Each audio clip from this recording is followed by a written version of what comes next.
Hi, everybody. I want to share some ideas and tips on how to encourage reading in your home and also how to make your home very book centric. I'm going to start off by sharing a few very interesting statistics that I recently ran into. This was by the National Literacy Trust, and it said kids who have 100 books in their home have higher test scores than those who don't. Even more interesting, kids who have 500 books in their home will have an average of 3.9 years more of education, and they will earn more than $1 million more during their lifetime. Pretty sobering statistics. Also, they found out that this was not just based on socioeconomical conditions, that having books in the home is twice as important as the father's or mother's education level, and also more important than whether a child was reared in, let's say, China or India, where education is just really, really, really, really pounded. And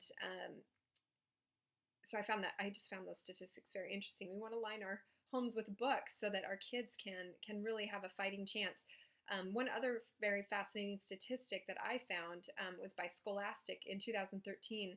They said that among children who are frequent readers, 57% of parents set aside time each day for their child to read, compared to 16% of the parents whose children are not reading. So how do we read? Let's share some ideas. My favorite ideas include, I'll share real quickly. We do what we call baskets of books. We have little baskets all over our house, in the living room, in the kitchen, in their bedrooms, and also even in the bathroom, so that whenever they're just hanging out or sitting around or bored, they can grab a book and just start reading.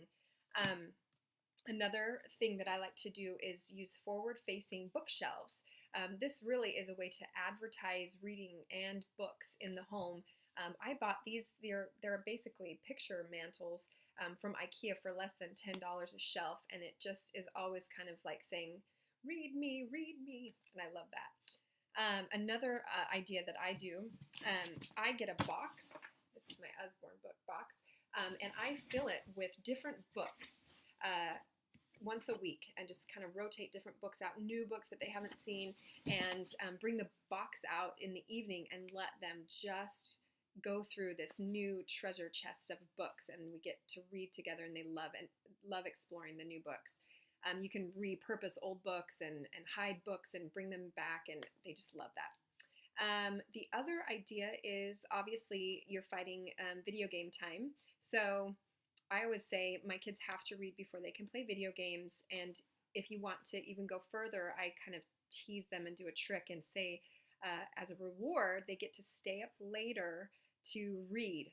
So I kind of fudge their bedtime. Really, it's 8 o'clock, but I always say we're aiming for 7:30. And if they are really good, they get to stay up and read for 30 minutes. And they always love reading. It's a great reward. Let's see. Last but not least, you want to get different options for your kids to read. Um, what Forbes did a study just recently stating that the content that our children are faced with in reading options are horrific. And to those who love these series, I'm sorry, but Diary of a Wimpy Kid and Captain Underpants are really lacking in content and in meaningful content. There was a cry that we need to go back to the classics. And Usborne does a great job of that. I'll talk about this more later, but they have a series called Illustrated Stories, and they do illustrated stories. These are fairy tales, but they also do illustrated stories on Dickens, on Shakespeare, and on world fables, Grimm's fairy tales, you name it. So it's a great way. Usborne provides a great way to introduce kids to the classics without it feeling so overwhelming. Anyway, there's some tips and tricks that the Lilyquists use for our home. It would be great for you to share some of your tips that you guys use. So take a minute on Facebook to go ahead and do that. And we'll meet back in a minute with some books to go over. Thanks.